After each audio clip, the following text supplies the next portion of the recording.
Il se comporte avec arrogance et il crie sur son adversaire comme s'il allait remettre tout le monde à sa place à l'instant même. Il appelle littéralement au changement et quiconque entend cet appel ressent la pression avant même le premier coup.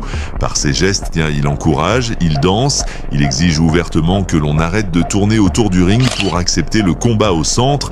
Mais derrière cette bravade ostentatoire se cache un puncher de sang-froid. Il a mis ses adversaires au tapis à plusieurs reprises grâce à des coups précis et ponctués. Sur le plan tactique, il agit avec brio.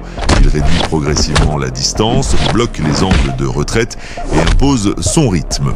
Ses attaques explosives et tranchantes cassent la cadence de l'adversaire, brisent son plan de bataille et le poussent à la faute. Miguel Marriaga bouge beaucoup, essaie de ne pas stagner face à son rival et évite les échanges directs. Il combat en reculant, lance des coups isolés et se déplace immédiatement. Mais ses mouvements constants sont énergivores. À chaque ronde, il s'épuise davantage. Pendant ce temps, Vassil Lomachenko ne se presse pas. Il réduit l'espace étape par étape, ferme les angles et presse son adversaire contre les cordes. Il travaille d'abord avec son bras avant, puis sollicite le corps. Il lit les réactions de Marriaga et commence à le devancer dans chaque épisode.